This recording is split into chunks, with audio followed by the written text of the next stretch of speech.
So it's been about a year since I did my last video, partly because YouTube changed a lot of rules around the last time that I did videos, and it made me lose quite a bit of passion for it, but at the same time, I've left college, I got my own house, and I've gotten engaged, so a lot's been happening for me this year. But while I've been gone, I've gotten a lot more tattoos, so I figured it'd be a good time to come back and do a tattoo tour. So this is the first tattoo that I ever got. At the time, it was just the foxes, and I will just quickly say that my first two tattoos technically were done from images that I found online. At the time, I didn't realise that you shouldn't do that, that was frowned upon. I hadn't really looked into the tattoo community long by that point because I was only 18. So my first tattoo was just the foxes, that was what I found online. I changed one minor detail, but that was it. But with my second tattoo that I'll show in a second, that was also gotten off an image, but that one I changed quite a lot. So my first tattoo was one of the only ones really that had meaning, and it ended up being my least favourite, which is why I tend to prefer ones now that don't have meaning, because if there's not a story behind it, you can't necessarily start to dislike what was behind it. And when I was younger, I basically wrote a lot of novels.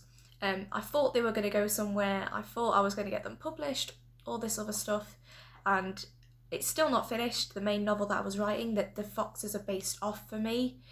That's why it's two animals reading a book, but that book still isn't finished, still hasn't gone anywhere, and it's years later, so the original meaning has kind of been lost to me, but I really, really like the image, and that's why I went to my current tattoo artist and I got her to redo the foxes and add all of what was around it, so now I really, really love it.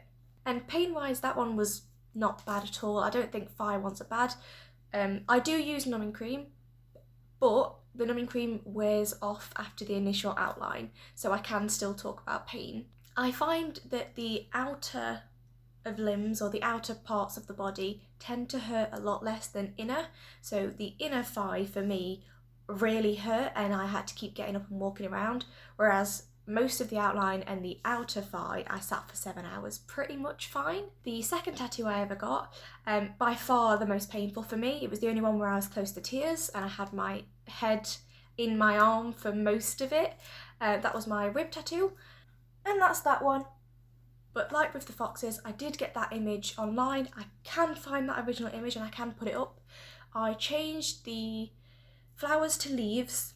I took the swirl away and then I added colour to the rat. Now since then, all of my images have been either direct images from games, so they have to be the same, or completely original designs that I've got my artist to do. And from then I start to get a bit confused as to when I got them done, because I got a lot within a short space of each other. So I started when I was 18 and I'm now 21. And I've got, I think, 16 tattoos, so I've gotten them fairly quickly. But I think what my next one was, and I'm pretty sure this has a whole video dedicated to it on its healing and everything on the channel, is my companion cube on my ankle, which is that one. Yes, I'm wearing pyjamas, it's quarantine, I'm allowed. So that one is the companion cube from Portal and Portal 2. That alongside the Fable series, my favourite games growing up, absolutely adored them. I'd have the Fable symbol there as well, but I've not really found a nice, concise version of that. And then this is far more recent. This is the Paragon symbol from Mass Effect, because I've only recently gotten into Mass Effect and played it, but I'm absolutely obsessed. And I absolutely love that game. So I've got a bit of a game symbols thing going on this leg. And then my next one, I believe, was my Coraline inspired tattoo on my other ankle. So this one you don't necessarily know is Coraline based unless I say. But yeah, that's that one. It's quite darker than the rest of my tattoos. I don't think it's healed super well for some reason. But yeah, that's my Coraline one. And that's because Coraline is my absolute favourite film of all time. I'm obsessed with it. I watch it several times a year. And then that's where I sort of properly switched to the artist that I go to all the time now. And I got these roses done. So she put up the design of this one and I said that I really, really liked it and I wanted it. And when I went down, I decided I wanted them both, and I wanted this one a slightly different colour. But in real life, people tend to think they are the exact same. So it's only a slight difference. And I'm trying to think what my next one was.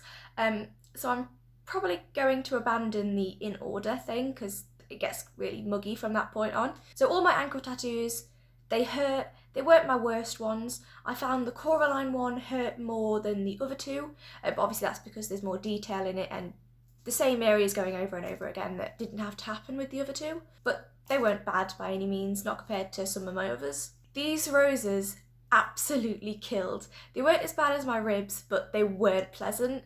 And it's a weird sort of pain.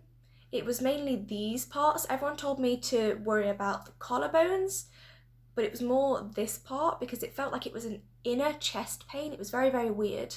I was supposed to get them both done on the same day, but because of the pain, I actually got the red one done one day, and then I came back the next day and got the pink one done. I have this tiny little... Oh, it's going to distort if I do it that way. I have this tiny little moon on my wrist. This is one of my favourites actually. I see it most of the time and I really, really like it. That one actually has a bit of meaning behind it. I used to, when I was younger, talk to the moon a lot and when I was feeling down. So I really, really like that it's always going to be there. But I also obviously just like how crescent moons look. This tattoo was sometime before or after that, I can't quite remember. That was put up as a Halloween flash tattoo from an artist I'd never been to before. So I went to her and got that done. I really, really liked that one. And at the time I had no other tattoos on that arm, but she stopped tattooing not long afterwards. So that's the first and only artwork I've gotten from that one tattooist. Pain-wise, that wasn't bad, but it was, as it started coming inwards to this crease, it did get a lot worse, but this part here was absolutely fine. And then my next piece was this one by the same artist that did my roses and that I'm pretty sure have done all my other pieces since. So she did me this wonderful bee. I've just always liked bees, so that's that one. Pain-wise, absolutely fine.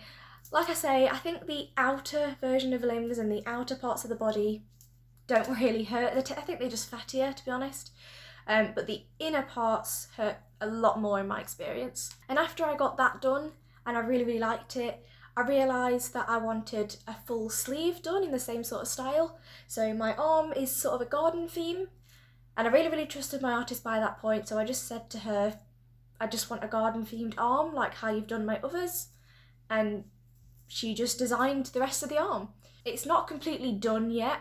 I'm close to finishing it. I wanted it to be done before my wedding, and obviously with the COVID pandemic happening, my wedding got put back and the tattoo places kept having to close, so it's kind of been postponed quite a bit, but we're almost done with that one. So at the moment I have my mouse.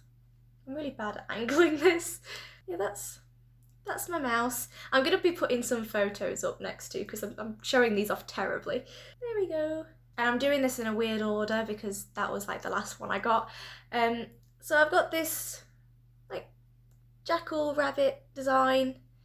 Really, really like this one. It's really nice, wraps all the way around. But yeah, that's my bunny. I like him. And again, this entire arm sleeve has like no meaning, but I prefer it that way. I really, really like it that way. And then we have this thing. This really hurt.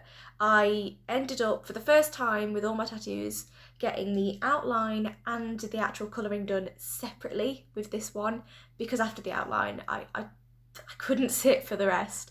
I am a wuss when it comes to pain, I know this. It's turned out really, really nicely, but yeah, it really hurt. And I actually got a bit of a reaction with that one. I don't know if it's because it irritated my body that much, but the underneath, this here, actually swelled up and became really incredibly painful for several days. And then amidst getting my arm finished, I kept getting little random designs that I really wanted, sort of to break up working on my arm, but also I wanted them, so I got them. I'm getting the most unflattering angles in this video, and I'm filming this in front of my window, so my neighbours are very confused.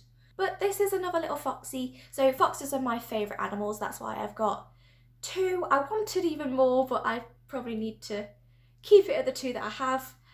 This is Lovely little foxy. Oh, and I do also have like a tiny tattoo behind my ear that I always forget about. I don't really know the best way of showing you this, but this is a matching tattoo with my fiance's sister.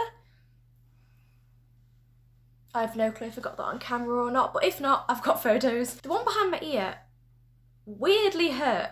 It was very, very quick. My fiance's sister, she said it was absolutely fine, didn't hurt her. Really hurt for me, I thought it was really sharp, but I'm a wuss with pain, so. And that little fox on my ankle, to be honest, I was expecting that to be worse, with it be going sort of over a bone. That one, most of it was dot work, to be honest, and I actually laughed through most of that because the dotting's very, it's a weird sensation because it's like pain on, pain off. Pain, no pain, pain, no pain. It's weird, and it kind of felt a little tickly to me, so that's why I was laughing through it. So that one, absolutely fine pain-wise. And then my most recent one, placing partly due to the fact that the fox had hurt so little, I wanted one in the same place because I knew it wasn't going to hurt that much. And I've always been weirdly terrified of anything to do with death, so this was a weird choice for me. But I sort of thought about it months before I had it, and I kept thinking, I actually do really want this.